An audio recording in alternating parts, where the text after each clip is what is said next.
What's going on? I'm not going to lie to you. You're going to not believe me, but I don't feel very hot right now. Chemo it's a pain in the dick, right? And then you never know how you're going to feel day to day, but you know what'll make you feel a little bit better when chemo's kicking you right in the nutsack just like Classic does? A little PGA DFS, especially when it's the fourth major of the year. I'm here. I'm back. I'll go hard in the paint for you for about 35 minutes, all right? And then I'm going to go in my room and die and make my lineups, all right? And then lay in bed and watch golf. It's not the worst life, all right?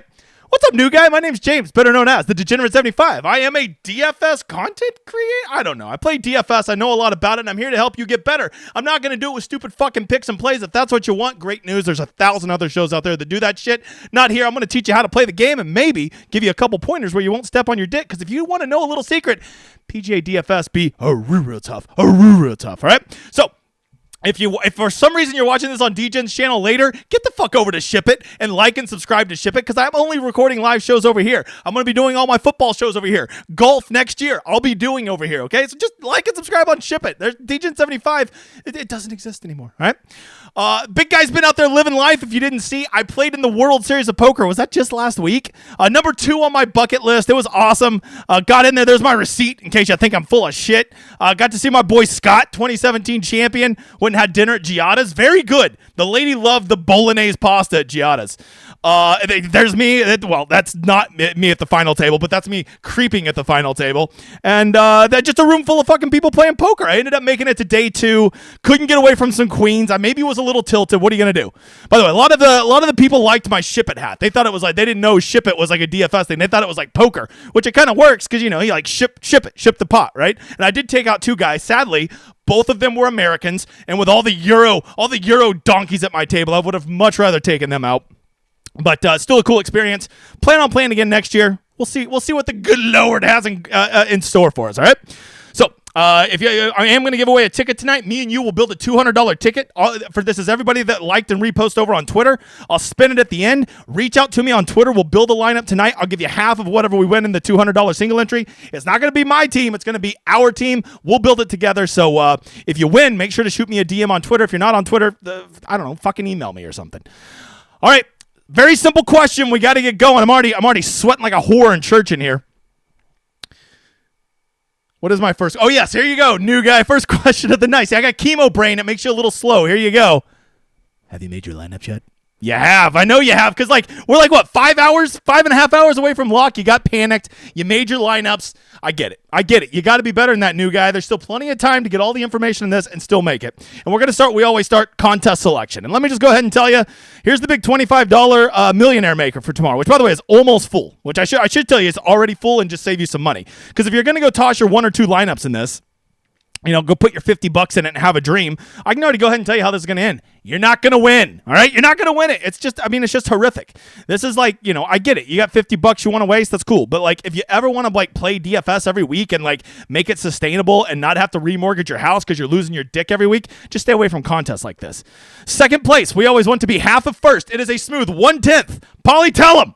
Get the fuck out of here. But people don't care because they think they're going to win first, and they're not. They probably have a better shot of getting struck by lightning in the nutsack twice in a day than they do of winning this. But they don't care because they heard on a podcast to play Tony Finau, and now they're going to win.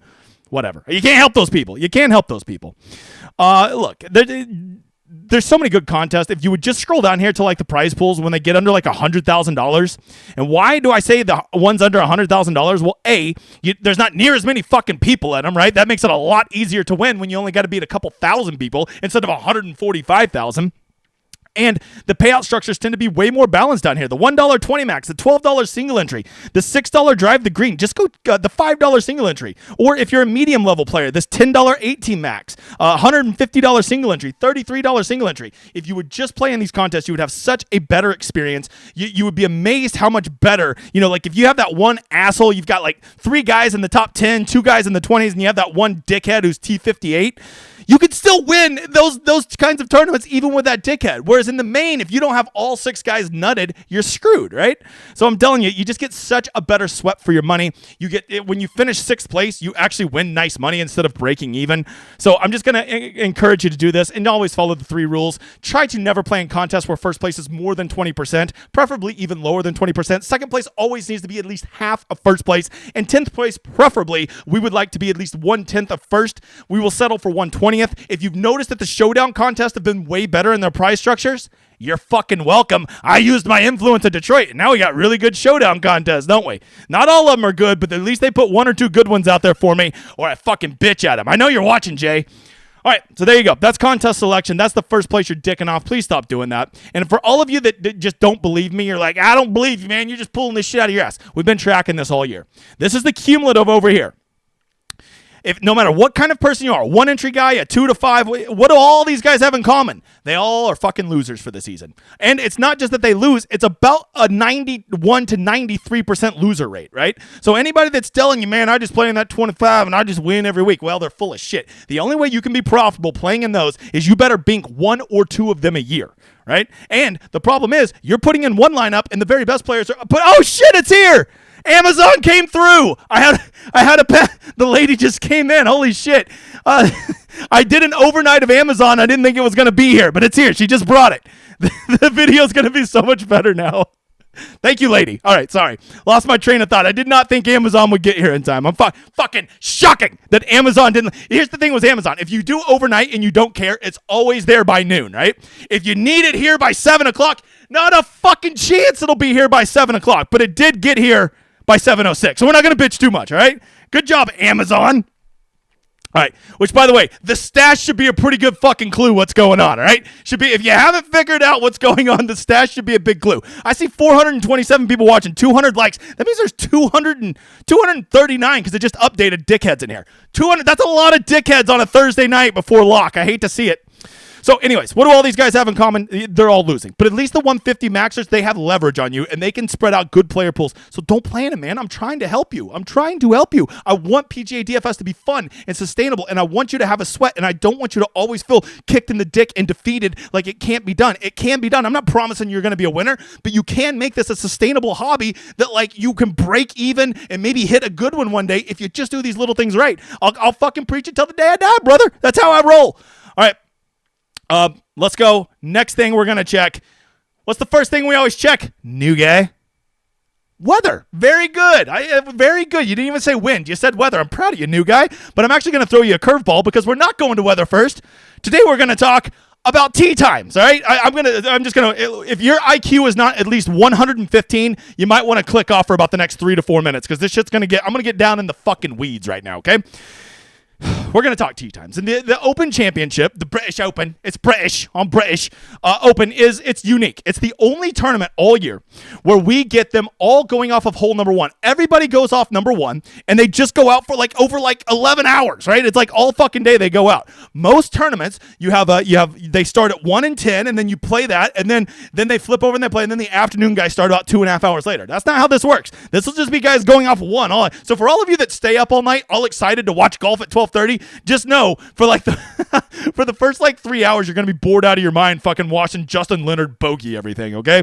Because it takes a while for enough guys to get out on the course for coverage to actually be good, right? On a normal tournament, you guys got guys going off 1 and 10, the course fills up quickly, it's a good watch. But this one takes a little bit to get the wheels started. That's why I like to take a little nap from about midnight till about 4 in the morning. That's how I do it. You do your thing, but that's how I do mine, all right?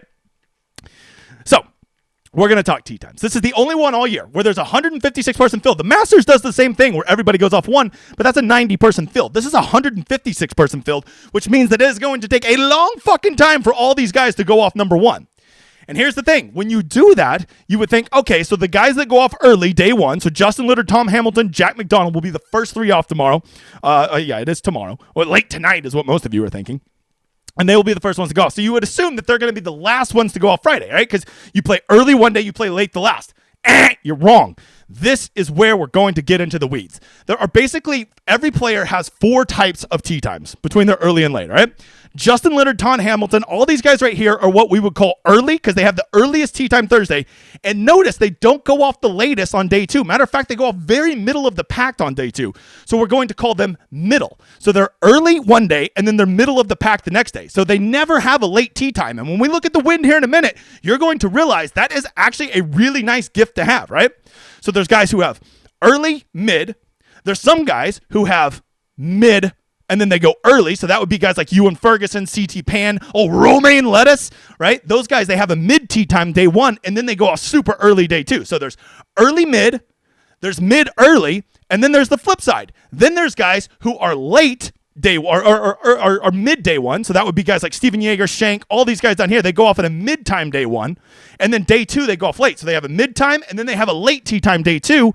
And the inverse of that is most of the studs down here are going to have late day one and mid day two. They never get one of those earlier tee times. So you need to understand that there is not a true early late. There's early mid, mid early, late mid late, right? And why does this matter? Because I'm telling you, if you are trying to find some scrubs and you are trying to find a micro edge this week, which we saw in 2016 paid huge dividends. Let me just tell you, last week I played the Scottish Open. I had one of my best weeks of the year, won multiple tickets, cleaned house, won at everything, won at Showdown, and all I did, I literally had no hot takes last week. I literally just played the weather because it's Scotland and the weather makes a much bigger impact there than it does at all these shitty fucking birdie fests here in the United States. So this is why I'm leaning so hard into the weather, because finding a weather edge, especially for your scrubs. Look, if Scotty Scheffler or Bryson DeChambeau have their A game, it doesn't matter what fucking conditions they're in. But you want to know, it does fucking matter to Jorge Campillo, all right? He needs good conditions to be successful. So I'm going to be trying to target these guys. And if you want to know, when we look at the weather here in a second, I think that the guys who have the best chance to avoid the worst weather are going to be guys who have mid-early or early-mid. All right, so that's going to be most of the dudes in this box. So like Ryan Fox, Gary Woodland, Henrik Stenson, Louis Oosthuizen, Sepp Straka, guys like that, or guys who have a early time and then go mid. That would be guys like Rio Husatuni and Adam Scott and Justin Rose, Sung J M. Right, those guys I think are going to avoid the worst afternoon because, as we'll see here when we look at the wind, because I'm not a fucking poor and I can afford the $18.99 a year to give you the best weather projections out there. No wind finder for me. Not a poor. You will see that the afternoons get fucking spicy, especially Friday afternoon, okay? But if you think I've already went way too far in depth, we're going even further. The big guy got down in the fucking weeds this week, all right? When you're just sitting around your house sick, it allows you a lot of time to dive into the weeds, and I've got another one for you. It's not just that the wind is going to be blowing. The traditional winds here are a northwestern to southeastern wind. Right? That is the prevailing winds. If you don't know what prevailing winds are, fucking Google it, all right? So, but notice, on Thursday and Friday, we have almost a direct south to north wind, which is not typical for this course. And when you learn the layout of this course, this really, really matters because the first 6 holes of this course are where you get your scoring in. You have three short par 4s with basically a wedge in, and then you have 2 par 5s, right? So 5 of the first 6 holes are all scoring holes, right? And traditionally, you have the wind either slightly helping or directly helping because it runs with the northwesterly to southeasterly winds, right? That's the prevailing winds. But weirdly enough, that's not what we have this week. And on the flip side of that, 13 coming home, 13 through 18 typically play directly back into that wind. And you have a lot of hard holes. 13, 15, 16, 18 are all very difficult holes, especially when they're playing into a headwind, which is the prevailing winds. But with these new winds coming from the north to the south, it actually makes a hurting wind for the first 6 holes, which I'm not particularly concerned about because they're not holes. They're holes you're still going to be fine on even with the wind in your face. But what I do think is I think it's going to make these back holes easier for a lot of people because you are going to have a slightly helping wind. It's going to be coming off of the left edge, probably about, a 45% help wind on 11, 13, 14, 15, 16, 17, 18. And that is a pretty brutal stretch coming home. Now, down here, this is where the course really kicks your ass is 7 through 12 down here, right?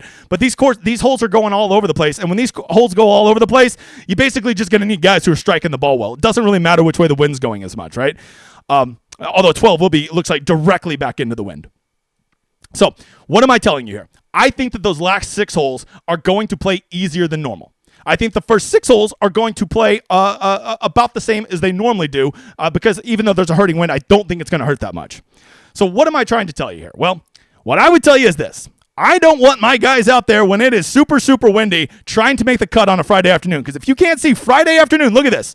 18, 16, 17 with 28 mile an hour gust, and it's coming off of an angle. So it's going to be a side wind. So imagine you're hitting your tee shot on 11. Your guy is 2 shots clear, right? And if you don't know, 11's the one with the train going next to it, right?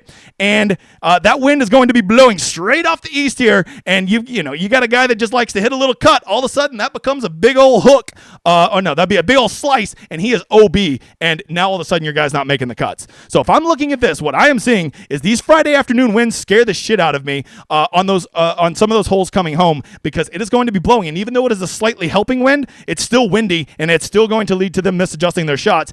And if I were to look at this, Friday afternoon looks a lot worse to me than Thursday afternoon. So if I'm looking at that, some guys that I would be very leery of, especially when it comes to my scrubs, studs are going to be fine. You're going to have to play some studs that are going to be out there Friday afternoon.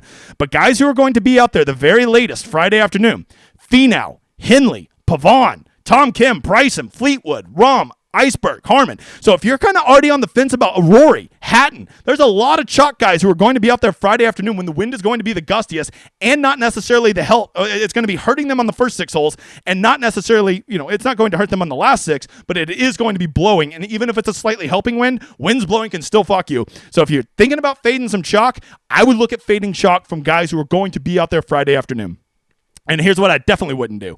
I'm not playing any scrubs on guys who are going to be out there late Friday afternoon. So like a guy like, you're feeling really cute and you're like, I got a feeling about old fucking, I don't know, Sean Crocker, whoever the fuck Sean Crocker is, I wouldn't do it. I'm not putting my guys out there Friday afternoon trying to make the cut when it's going to be the windiest. So there you go. That's the weather. You got to remember to look at these tee times, because there is no such thing as early late. There's early mid, there's mid early, there's mid late, there's late mid. I would be trying to find my scrubs, okay? Those guys that you just need to make your 6 of 6 lineup so you have a chance to win a GPP. I would be trying to get them from the early mid or the mid early. I think the mid early is even better, because that means they'll be out there Friday morning, and Friday morning looks so much better than Friday afternoon. Okay, so that's how I'm doing it. As far as the studs go, it doesn't matter. I've already told you, it doesn't matter. I've been tracking it all year. It just doesn't matter. Like, here's a perfect example. This is from the Scottish Open last week. I played the Weather Edge. I got there, right? And look, under 7,500, the cut rate for shitty players was 62% of the players came from the good wave, only 37% from the bad wave. Yet when you go look at over 9,000, it doesn't matter. The good players just get there. It doesn't even matter that they were from the wrong wave, right? But this is what I'm telling you. I will just keep going back to this. When you are upset, you never get those 6 of 6 through. You can never find that scrub right. Getting your scrub out there in the best possible conditions gives him the best shot. It doesn't mean he's going to do it. It just is about putting them in the best spot. And if you don't know, with the tighter pricing this week, nailing your scrubs, I think, will be as important as nailing the guy up top who's going to win. Because probably one of the top 10 golfers in pricing is probably going to win, right? So there you go. By the way, look at that. The wave edge. Was there a wave edge? Only 42% of the top 10 golfers. So the good golfers, like Rory, it doesn't matter he's in the bad wave. He still went out there and boat raced, right? Because he's good like that. Well, I mean, he's okay. All right, there you go. We also need to talk about the art of the pivot, all right? I talk about this every week. Every week we got chalk. We all know what chalk is. That's how owned somebody's going to be. And here's what I want to tell you. You can't fade all the chalk, especially this week. There's a lot of fucking chalk this week. But here's what I can tell you. We've been tracking this for 8 months now, and it's becoming very clear. You can see last week we used Xander, Fleetwood, Ryan McKibben, Pavon, and you can see Pavon got outperformed by all of his people. McKibben got outperformed by most of them. Rye beat most of his. Fleetwood and Xander were 50-50 in theirs. But when you look at the year long, it's undeniable that if you are going to eat chalk, the place to eat it is up top. Look at this. That when you play 10K chalk, they're outperforming their pivots, okay, 77% of the time. So when you go eat that, whoever it's going to be, Rory McIlroy chalk this week, just know, based so far this year, it is a 78% chance, 77.5% chance that the chalk will outperform the pivots up top. At 9K, it's 56-44. So right there, you could say that if you're going to eat chalk, the one place to eat it is up top. It is getting there much more frequently than the pivots are. But on the inverse of that, when you get down here and you get down to the 6Ks and 7Ks, it's almost the exact opposite. Look at this. 65% of the time, pivots are outperforming the chalk 6K guy. And that's no surprise, because if you're 6K for a reason. You're a fucking rando who has a wide outcome of results, right? Your range of results are this big. And if you have that kind of range of results, why would you ever play one of those guys at 13% when there's a mother father right next to him at 3%, right? So We've been tracking this all year. You can see it's all right there. Once again, I always think the art of ownership is trying to figure out who to pivot off of and who not to pivot off of. You have to play some chalk this week, right? We're about to do ownership right now, and if you fade every single person that I put in red right now, I promise you're going to lose because one of those guys is going to go apeshit. One dim guy is going to go apeshit, all right?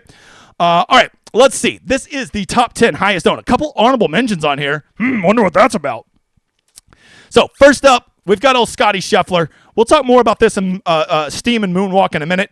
But right now, Scotty Scheffler, I'm interested to see what happens with him. I think if he comes in at 20%, I won't be shocked. It comes in at 30%. It's kind of like the community. It almost feels like they've forgotten about him. But at the same time, when you just go put in any long-term statistics, like Scotty is like night and day better than everybody in this field. And one thing I would say, once again, the pricing is tight this week. This is much tighter pricing than we've had in any of the majors this year. You're going to really struggle to put Scotty with another stud this week and build a lineup that doesn't make you vomit in your mouth a little bit, right? So first up, I think Scotty, he's kind of in a field all of his own up there, and I think he's going to come in lower owned than people think. So I'm going to go ahead and just bitch hedge right off the bat and just give him chalk. I don't think he's going to be as chalky as people think, right? Because here's what I do know. People are going to take that $1,400 discount. They're going to play the narrative that Rory's ready to win after he let the U.S. Open slip away. Well, there is that, and that he's a fucking loser, so whatever. Rory, I think, is going to probably be the highest owned golfer. I would probably make an even money bet that he will be higher owned than Scheffler just because that $1,400 is going to go a long way. And there's that whole middle ground where I think Rory's a loser bitch. So with that, I'm going to give that man... The man's donkey chalk, and we don't play donkey chalk. That is gross, except when we do. Except when we do. Good job, guy in the back. Welcome. All right, guy in the back is it. Except when we do. That's right. Sit down. All right. Next up, Colin Morikawa, playing great. Honestly, I think he's a little underpriced. They got the Best Buy pricing at $9,900. We know what that does to people. People are like, oh my God, I got him for under $5. That saving me so much money. But if he were $100 more, they'd be like, that's so expensive. I can't afford that. So, Colin Morikawa coming in at 23%. I hate to say it, but he's kind of he's playing good. He's playing good. I'm not gonna lie, but I got to be consistent. That man. The man's donkey chalk, and we don't play. But at least he's playing well. At least he's playing well. All right, from there, I actually think Xander's a guy that you're going to get quite a nice discount on. Look, I just understand math, and I understand how lineups get built. And if people are spending money on Scheffler and Rory and Morikawa, someone's got to get squeezed. And I've heard a little bit of steam for Rahm. I think Bryson and Xander are the two guys that you're going to see kind of surprise come in really low, but I can't give him okay chalk. So we'll just give him chalk. I don't love it, but it's still acceptable. All right, when you get down here to the 9Ks, I think, I just think these two guys, I just don't think they're good enough to justify this ownership at this price. Tommy Fleetwood's not a $9,300 golfer, nor is Terrell Hatton a $9,500 golfer, yet people are going to play him. And I bet in the 444, which I have a couple tickets in, I bet they're going to be well over 20%. So just on principle alone, those two guys... The man's donkey chalk, and we don't play donkey chalk. But they're British, and this is the British Open. We've got to play them. No, you don't got to do shit, all right? I'm going to call them donkey chalk. If you don't like it, watch another fucking stream, right? From there, Iceberg, at 10,100, he's, that's not too bad. That's not too bad. He's, chalk. Tony Finau, I can feel this one in my loins, boy. I can feel it in my loins. I say it says 16.6% there, but I'm telling you, I feel it in my loins. He's going to come in quite a bit higher. People are going to say, oh, Tony Finau's the second or third golfer in my lineup. It's not a bad Scottish accent. Not bad. There's a Scottish guy watching right now being like, this fucking guy. All right, I was more Irish. All right, Tony Finau, fuck it. That guy right there, he's going to be... The man's donkey chalk. I don't care. I don't care. He's going to be over 20%. Tony Finau is... I'm going to go ahead with my hot take right now. Tony Finau will be one of the 4 highest owned golfers this week. I don't care what that fucking says, Bob. I don't care what it says. All right, Aaron Rai, Corey Connors, the 2 spots. Sung J M would be another one. Those are the 3 landing spots for everybody's 4th, 5th, 6th guy in their lineups. They're just comfy. They're a warm little fucking Care Bear blanket. Aaron Rai wears 2 gloves, so if the weather gets up, he'll have his 2 gloves on, his iron covers on his little clubs, so that there's no water on them, so they can strike the ball well. True underdog story. Both those guys, you know what's coming. Both those guys, both of them are the definition of. The man's donkey chalk, and we don't play donkey chalk. I get it. They're both playing well. But I'm just telling you, Aaron Rai, I don't know. This is Rai or Connor. I'm telling you, one of those is going to break your soul. Put them both in a lineup so I can just say, one of them broke your soul. I told you so. All right, thank you. All right, last up, a couple honorable mentions. Oh, Louis Oosthuizen. I'm telling you, man, he is the perfect donkey chalk. He has the holy trinity, right? He's underpriced. for his long-term talent. He has a good course fit, and he's in good form. That's like the holy trinity. And he's 6,800. Adam Scott with a good one last week. Both of them coming in at 12% in the 6,000s. You know the rule when they're over 12% in the 6,000s. I hate to say it. I like Louis, but Jesus, what are we doing? These guys? The man's donkey chalk, and we don't play donkey chalk. So gross. A lot of donkey chalk this week, people. All right. If people are moving up and down, then that means some people must be, if we've got ownership, people are going to look, and some guys are going to get steamed up tonight. Some guys are going to moonwalk. Here's my prediction on who it's going to be. First up, guys who are going to steam. The first one, Tommy Fleetwood, is a guy that just people love him. This community cannot quit that guy. Okay, it's the British Open. If he's ever going to win a major, it would be this one. But man, at $9,300, I'm okay fading him. But Tommy Fleetwood is going to get steamed up tonight. I think you're going to see him well over 20%, and because of that, he is getting steamed up tonight.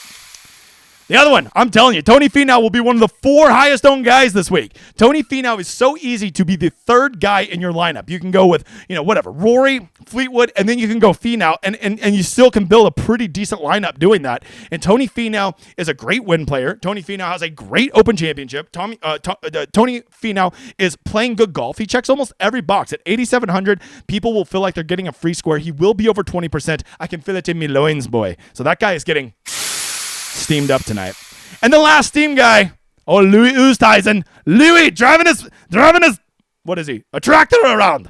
All right, so Louis has got, look, I just know. I already told you, he has the Holy Trinity. Every time I tell you there's going to be a steam guy, they have to fit the Holy Trinity. They have to be underpriced. They have to be playing good golf. They have to be a good course fit. He is all 3 of those, not to mention his Open Championship history. People love Louis. He is going to be popular. I think he will certainly be the most popular player in the 6Ks. If you look at that chart and you play the long game, there's no reason you should play him, but it's your world. I'm just living in it. But it doesn't matter. The guy is getting... So if people are steaming up, someone's got to be moonwalking backwards. Who's moonwalking? Scotty Scheffler. I think Scotty Scheffler. I would bet money that he is closer to 20% ownership than he is to 30% ownership. And it's one very simple reason. Pricing is tight, right? For so long when he was around 13,000, it was okay because there were so many really good players in the low 6Ks.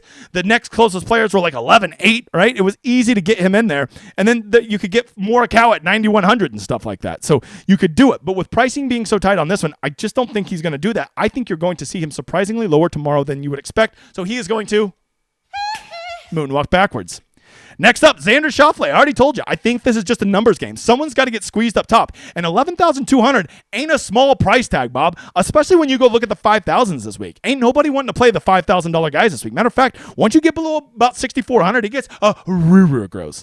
So with that, I think Xander's just a casualty. Why would anybody play Xander when they could just, for $1,300 cheaper, go play Morikawa, who is playing better golf? And people are going to make that rational decision. Xander is going to get squeezed. I think that he is going to moonwalk backwards. And lastly, the last one, Shane Lowry. I think Shane Lowry is a fine play, but at 8,200, that is not cheap for a guy who is, we're used to playing at 7,300.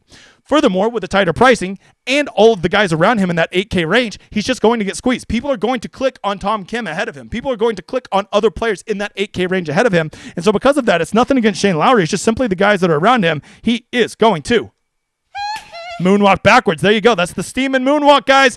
Let's get over to the model, because if you don't know, the model is life. 600 people in here, 345 likes. That's 255 cock gobblers. Okay, so here we go. Some things we looked at. We looked at Open Championship, scoring relative to par when it's difficult, bent grass greens, greens and regulations, good drive scrambling, those wedge ranges, because you're going to need a score. There's about 4 holes where you're going to have a nice wedge in, and you probably need to find 2 birdies on those holes, Bob. Okay, approach around the greens, blah, blah, blah, blah, blah. And just fucking shocking! Scotty Scheffler, number 1 in the model. I don't know how I make such good models that the best player is number 1 in my model. I don't know how I do it. Truly a gift from the heavens, right? You can see Rory McIlroy and Xander Schauffele look really good in the models here. I'm telling you, I think Jon Rahm's going to get up to like 12 or 13%. I was interested in playing him when I thought he would be 5 or 6%, but it seems as though I feel pretty confident he's going to get up to double-digit ownership. Old Iceberg looked pretty good last week, except for Sunday. 10,100. I think he's going to be a good play. Morikawa's going to be wildly popular. Poor Victor Hovland just getting absolutely squeezed right here. Not a soul's playing Victor Hovland because he's going to be between Hatton, Fleetwood, and Morikawa, who are 3 of the most popular golfers on there. Patrick Cantlay is still a neckbeard, can confirm. Brooks Koepka had a kid, which not that guy needs anything else to distract him from fucking practicing. Cam Smith, like when you say the Open Championship and I can get Cam Smith at 7%, I'm always interested. Right? I'm telling you, Tony Finau will be mega chalk. Hideki kind of fucked me last week, missing the cut. Going right back to that little loser bitch, because if you want to know something, I think the course is going to play a little bit tougher this week than people are anticipating. At least the first 2 days it will. And Decky is better on tougher courses than he is on easy courses. No surprise. Tom Kim is going to get some ownership, but then you got Lowry, Fitz, Wyndham Clark, Spieth, Neiman, Bobby Mack, Harmon, Cam Young. I mean, no one is playing these guys. Like, this whole range right here is just completely forgotten about. If you like somebody in this range, I think that's a really great range to get into, because people are just going to go from like Tom Kim and then they're straight down here to Rye and Connor at 7,300. Alex Noren is right there. If you want to try to pivot off of Ryan and Connor, I think Alex Noren, Minwoo Lee, Tigala, these are all like guys who are just as good as those guys. Sepp Straka is always a guy I like on long, tough courses. If you get good Sepp, the guy's a fucking killer. And he is in that, mid-early one, which I believe is the one that I like the most. Louis, we already talked about that. Siwoo, are you going to chase that Sunday Siwoo round? I'm telling you, that guy's a head case. Ryan Fox, if you ever want to have your nuts tilted, just go fucking track Ryan Fox's putting. It'll make you want to rip your eyeballs out and never watch Willy Wonka and the Chocolate Factory, because fuck that Oompa Loompa. Let's see. Nikolai Højgaard. You know that guy's going to make 28 birdies this week and still manage to finish T58. Who else do we got here? Any sleepers we want to talk about? Oh, Ewan Ferguson, the Scottish man who let everybody down last week. Well, if you want to go with that Scottish narrative, this isn't Scotland. Maybe he's the one that'll do it. Harris English, if you want a grinder. I think you need to play well in all four facets of the game, and Harris English is actually doing that. I think he's pretty interesting. Oh, Romaine. You know, I just realized romaine lettuce is in this field and iceberg lettuce is in this field. I'm having a fucking salad for dinner to honor all the lettuce in this field. Romaine got me a 444 ticket last week. Always love romaine lettuce. That guy can grind his balls. He's kind of like Pavon in that way. He can definitely shoot an 8 over and miss the cut, but when he's grinding his dick, he will grind for you. And then I'm telling you, once you get below 6,000, like, you need to bring a vomit bag on this plane, bro, because it gets gross, right? Joe Dean. That sounds like a fucking make-a character. Right? I don't even know what that is, right? So there you go. That's a quick rundown of everybody. Some thoughts, where ownership's going to go. Sung Jae is going to be popular. If you wanted a crazy pivot off of him, I think Jason Day could actually be good at this, right? You know, are you going to get good Jason Day or bad Jason Day? We don't know, but he's like Siwoo in that way. Which brings me to, who is the one guy I'm definitely not playing this week? Well, I will tell you, when I went to reserve, when I was, putting in my dummy lineups to hold my spots in contest this week, the first guy I was clicking was this guy. He had a huge Sunday round. This is a guy who's won a major before. I was like, oh shit, is he back? Ooh, look at him. He can putt. He can be good off the tee. But then when I started doing all this research on this wind coming off of the left, and I thought about how this guy fucking slices the shit out of everything, and now that wind's going to be pushing all of his balls straight to the right, I just couldn't do it. This is strictly I think he is a terrible fit for the way this wind is going to be blowing, so I am out. The one guy I'm definitely not playing this week, Wyndham Clark. I'm sorry, I can't play old Wyndham Clark. I can't do it. He was the first guy I thought of, and now I'm out like a fat kid in dodgeball. Once I started researching this wind and then just seeing, he's going to go OB on 11. He's going to make a 6 on 13. He's going to make a 6 on 15. I can just see it, Bob. I can see it. I can see it in my lines. But this brings me to the more important question, and I've got to get dressed up for it. Who is the one guy I am definitely playing? Well, we got to, hold on. This just came from Amazon. I don't even know if this is on right. Let's see. Let's put this on. That's right, pal. That's right, pal. Let's see. How do I look? I look good? All right, let's put the headphones back on. That's right, pal. We're going to find out the one guy I'm playing. You're going to like it. I don't care if you don't like it. All right, let's get to it. The one guy we're definitely playing this week. Well, I think we need a little movie scene. What do we got here? Let me blow it up full screen. Here we go. Oh, shit, it's Dodgeball. That's me. I'm him. Notice the stash. You like that? Ain't gonna be able to hit them. They're too good and you suck something. Oh, shit. Ron's in the house. Oh, we got a mystery man. Who's the mystery man? Okay. All right. I'm being held. 1, 2, 3. It's not going to be who you think. Some of you are going to be really mad. Oh, look at all those slap dicks. Take him down, mystery man. Prepare to be humiliated on cable television. Cable television. Let me introduce my squad. Blade. Laser. Blazer. All right, hey, that's me. All right, here we go. Mystery Man, you know we ain't playing Hovland. Get the fuck out of here. Hatton, not a fucking chance I'm playing Hatton. Get the fuck out of here, Hovland. Get out of here. Justin! Justin, I love Oh, Ricky loves Thomas. I love you. You know I'm not playing those scrubs. Get the fuck out of here. He loves Chachi. Such a good movie. You're kidding me. That's right. It's a good movie. Not playing him. Tommy Fleetwood, get the fuck out of here. It's 1v1. You know it's not John Rahm. Oh, shit. Morikawa from the top. That loser bitch. That's who's going to save the day? Is Colin Morikawa? What the fuck? Yeah, that's right. That's right, pal. Deal with it. Rory got knocked over. What a little loser bitch. That's right. The one guy we're playing this week, I'm playing Morikawa. He's just playing too fucking good. I don't like the guy, but I think you need to be playing well in all four facets of the game, and he is, right? So that's right, pal. I'm going to play him, and I don't give a shit what you say. We're playing him, and you're going to like it, all right? There you go. That is a true underdog story. Morikawa and DGen, we're going all the way this week. All right, this thing is hot as balls. Hot as balls, all right? And by the way, I got my mustache done just for you guys. Don't you like that? You like that? All right. All right, here you go. Here's what you need to know. A big shout out to all of our winners. That little Ship It Nation logo is taking over leaderboards. That is just from last week. Look at all those different people winning at different sports, at different amounts. It's just awesome. It's a great community. Shout out to all of our winners. Congratulations to you motherfathers. That's right. That's right, pal. And here's what I need to tell you guys, all right? Football season is back. Is the big guy going to be back for football season? Does a bear fucking shit in the woods? Of course I am. And here's what you need to know. We have a early sign-up football package right now for $299. And that is good. Notice we call it a football package, not an NFL package, because our football package, you're going to get NFL. Everything that Ship It has always done, plus everything I've always done. The Stone, my ownership, my projections, all of that is going to be there.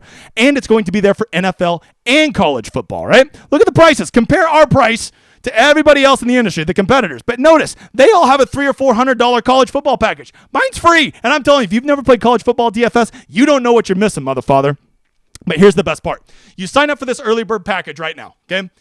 While you're signed up for the next 7 weeks, you get free access to the site. So if you want to be playing PGA, MMA, MLB, all the sports that are going on, you just get free sites. So you don't just have to sit there with your cock in your hand just waiting 7 weeks for football to kick in. You can already be using all of the tools we have at Ship It. I am telling you, this is as good of a deal as going to be. Then you'll get the entire football season for $299. If you find you love the whole fucking site, we'll let you take that credit you spent on football and apply it to the all access so you can get all the sports. I'm telling you, this is what we believe in at Ship It. Put your money into your DFS lineups and not into your fucking tout sites, and do it without sacrificing quality. That is what we do. That is what we believe. And if you don't believe me, just look at these fucking deals compared to everybody else. Yes, I have the Stone, the coolest fucking tool in all of the industry. I'm proud of it. I will have it for college football, NFL, and of course for PGA Classic and Showdown. This wig is really starting to wear my balls. All right, let's see who wins. Who's building the $200 ticket with me? You can't even tell I feel like shit. I've got a pounding headache. Oh, come on, hurry the fuck up. Caddy Air, there you go, Caddy Air, reach out to me. You got to be on Twitter because that's your fucking handle.